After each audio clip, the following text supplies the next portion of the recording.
আবারও স্বাগত ২১শে বিজনেসে। সঙ্গে আছে আমি সাদাত হাবিবি সেতু। ইউরোপীয় ইউনিয়নের সাথে মুক্ত বাণিজ্য চুক্তি বা এফটিএ করতে প্রস্তাব পাঠিয়েছে বাংলাদেশ। এছাড়া সবকিছু ঠিক থাকলে চলতি মাসের ৬ তারিখে জাপানের সাথে অর্থনৈতিক অংশীদারিত্ব চুক্তি হতে যাচ্ছে।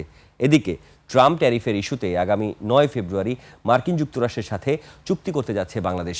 বিস্তারিত রিপোর্টে। বৈশ্বিক ব্যবসা বাণিজ্য ও অর্থনীতি টালমাটাল হওয়ার অন্যতম কারণ ট্রাম্পের রেসিপ্রোকাল ট্যারিফ বা পাল্টা শুল্ক। ইতিমধ্যেই ট্রাম্প প্রশাসনের সাথে চুক্তি সেরেছে নানা দেশ। বাংলাদেশকে প্রাথমিকভাবে ৩৫% পাল্টা শুল্ক আরোপ করা হয়, তবে দর কষাকষির পর তা নেমে আসে ২০%। কিন্তু এর বিপরীতে বাংলাদেশকে $৬ বিলিয়ন বাণিজ্য ঘাটতি কমাতে গম, তুলা, জ্বালানি কেনার পাশাপাশি বোয়িং বিমান কেনার প্রতিশ্রুতি দিতে হয়। যুদ্ধ বিমান কেনার কথা এই চুক্তির আওতায় না, যুদ্ধ বিমান এই চুক্তির আওতায় কখনোই আসবে না। আপনি মিলিটারি ইস্যুটা কখনো ট্রেড ইস্যুতে থাকে না। গত বছর মার্কিন বাণিজ্য বিভাগ ইউএসটিআর এর সাথে একাধিক বৈঠকে যুক্তরাষ্ট্র থেকে গম, ভুট্টা এসেছে বাংলাদেশে। জ্বালানি ও বোয়িং উড়োজাহাজ কেনার বিষয়টিও আলোচনায় রয়েছে। যুক্তরাষ্ট্রের সাথে এসব বিষয়ে চূড়ান্ত চুক্তির খসড়া ইতিমধ্যেই সেরে ফেলেছে বাণিজ্য মন্ত্রণালয়। ঠিক হয়েছে চুক্তির দিনক্ষণ। আগামী ৯ তারিখে রেসিপ্রোকাল ট্যারিফের চুক্তিতে স্বাক্ষর হওয়ার একটা ডেট আমরা পেয়েছি। তো এ ব্যাপারে চুক্তির খসড়া এবং এই তারিখেই স্বাক্ষর করার জন্য এটার একটা অনুমোদন চেয়ে আমরা সাভারি পাঠিয়েছি। হয়তো কিছু কমতেও পারে। যুক্তরাষ্ট্রের বাজারে বাংলাদেশি পণ্যে বিদ্যমান 16.5%-র পাশাপাশি 20% পাল্টা শুল্ক দিতে হচ্ছে। সব মিলিয়ে শুল্ক হার 36.5%। উদ্বেগের কিছু নাই। আমরা তৈরি পোশাক খাতে আমাদের সক্ষমতা অর্জন করেছি গত ৪৫ বছর ধরে। বাংলাদেশে আমদানি হওয়া তুলার একটি বড় অংশ আসে ভারত থেকে। তবে বাংলাদেশ যদি আমেরিকা থেকে তুলা আমদানি করে ওই তুলায় তৈরি হওয়া পোশাক মার্কিন বাজারে রপ্তানি করে, তাহলে মিলতে পারে শুল্ক সুবিধা। ভারত আমাদের সাথে এই ব্যাপারে কম্পিটিটর না, কন্টেন্ডার না, কমপ্লিমেন্টারি আমরা দুই দেশ।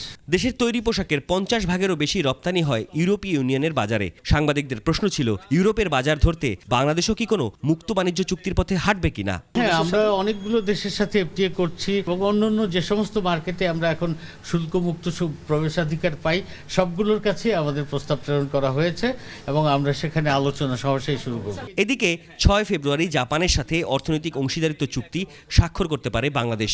এটি হবে বিশ্বের প্রথম কোনো উন্নত দেশের সাথে বাংলাদেশের বাণিজ্য ও অর্থনৈতিক অংশীদারিত্বের চুক্তি। আমরা জাপানের সাথে এফটিএ এই মাসের ৬ তারিখে স্বাক্ষর করব।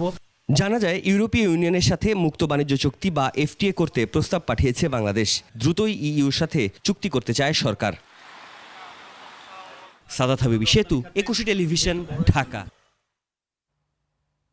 চট্টগ্রাম বন্দর এনসিটিতে বিদেশি অপারেটর নিয়োগ প্রক্রিয়াকে কেন্দ্র করে তৃতীয় দিনের কর্মবিরতি চলছে। শ্রমিকদের ডাকা ৮ ঘন্টার কর্মবিরতিতে চট্টগ্রাম বন্দরের আমদানি রপ্তানি কার্যক্রম স্থবিরতা এসেছে।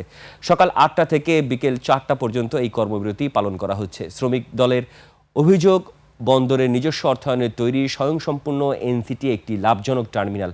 তাছাড়া এর আশেপাশে নৌবাহিনীর ঘাঁটিসহ স্পর্শকাতর স্থাপনা রয়েছে। ফলে সেখানে বিদেশি কোম্পানির অবস্থান নিরাপত্তা হুমকির কারণ হতে পারে। এদিকে বন্দরকে কেন্দ্র করে ব্যাপক নিরাপত্তা নেওয়ার পাশাপাশি বন্দর এলাকায় যে কোনো ধরনের সভা ও মিছিল নিষিদ্ধ করেছে সিএমপি। জানুয়ারিতেও চমক দেখালো রেমিটেন্স। চলতি অর্থ বছরের ডিসেম্বরের পর জানুয়ারিতেও $৩ বিলিয়ন বেশি রেমিটেন্স পাঠিয়েছেন প্রবাসী বাংলাদেশিরা। গত মাসে ব্যাংকিং চ্যানেলে $৩১৭ কোটি এসেছে। আগের মাসে ডিসেম্বরে এসেছিল $৩২২ কোটি। এবার নির্বাচনকে কেন্দ্র করে প্রবাসী আয় বেড়েছে বলে ধারণা করা হচ্ছে। দেশের ইতিহাসে এ নিয়ে তৃতীয় কোনো মাসে $৩ বিলিয়ন বেশি রেমিটেন্স এলো।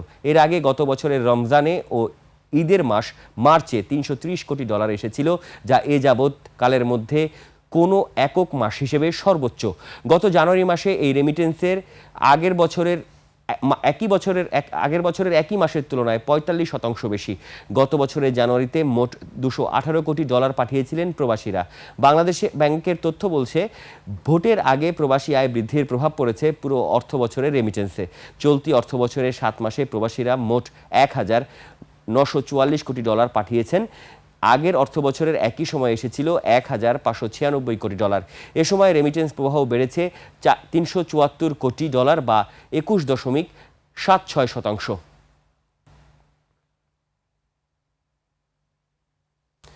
বিনিয়োগ প্রক্রিয়ায় প্রতিটি দপ্তরের ভেতর যেন আর এক সরকার। যাকে নতুন বিনিয়োগ ক্ষেত্রে বড় বাধা হিসেবে দেখছেন বাংলাদেশ বিনিয়োগ উন্নয়ন বোর্ডের কর্তৃপক্ষ বিডার নির্বাহী চেয়ারম্যান আশিক চৌধুরী। এই অবস্থায় প্রতিটি মন্ত্রণালয়কে ডিজিটাল করা না গেলে বেসরকারি খাতে কাঙ্ক্ষিত বিনিয়োগ আসবে না বলে মনে করছেন প্রধান উপদেষ্টার আন্তর্জাতিক বিষয়ক বিশেষ দূত ডক্টর লুৎফে সিদ্দিকী। অনুপ পিয়ালের রিপোর্ট। দেশে নতুন বিনিয়োগ বা ব্যবসা শুরু করতে প্রতিষ্ঠানের নামে ছাড়পত্র, নিবন্ধন, ব্যাংক হিসাব, ট্রেড লাইসেন্স ও টিআইএন দরকার হয়। এসব সেবা পেতে ৬০টিরও বেশি ভিন্ন ভিন্ন সরকারি পোর্টালে আবেদন করতে হয় উদ্যোক্তাদের, যেসবের আংশিক অনলাইন, বাকিটা থেকে গেছে কাগজে কলমেই, যা অনেক সময় সাপেক্ষ এবং জটিল প্রক্রিয়া।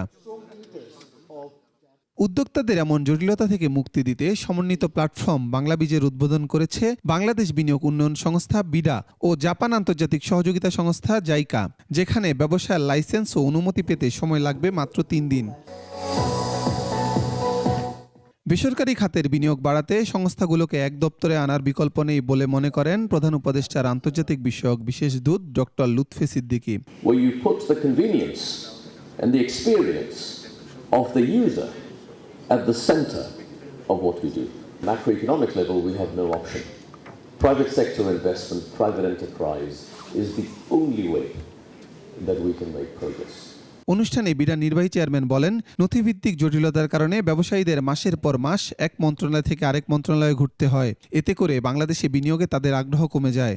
এক জায়গায় একটা কাগজ জমা দিলাম, আবার আরেক মিনিস্ট্রিতে একই কাগজটা আবার জমা দিলাম, এই 10টা মিনিস্ট্রিতে একই কাগজ 10 বার জমা দিলাম। এটা তো এই যুগে এসে আমাদের আসলে এই ধরনের কথাবার্তা বলার কথা না, কিন্তু আমরা আমাদের দেশে এখনো বলি, তো এখান থেকে আমরা যে সরে আসতে পারছি, এটা একটা বিশাল ব্যাপার আমার কাছে মনে হয়। মূল অনুষ্ঠান শেষে প্রেস মিটে জানানো হয়, প্রাথমিকভাবে ব্যবসা বিষয়ক 20টি সেবা মিলবে বাংলাবীজে। ধাপে ধাপে যুক্ত করা হবে এআই প্রযুক্তির ব্যবহার। এতে উদ্যোক্তাদের সকল তথ্যের নিরাপত্তা শতভাগ নিশ্চিত করা হবে বলেও জানানো হয় অনুষ্ঠানে। সিকিউরিটি নেটওয়ার্ক সিস্টেম এবং ঠিক সেরকম সিকিউরিটি ফায়ারওয়ালকে ইনকর্পোরেট করেই এটাকে করা হয়েছে। অনুপ পিয়াল, 21 টেলিভিশন, ঢাকা। এবার এশিয়ার প্রধান শেয়ার বাজারের খবর।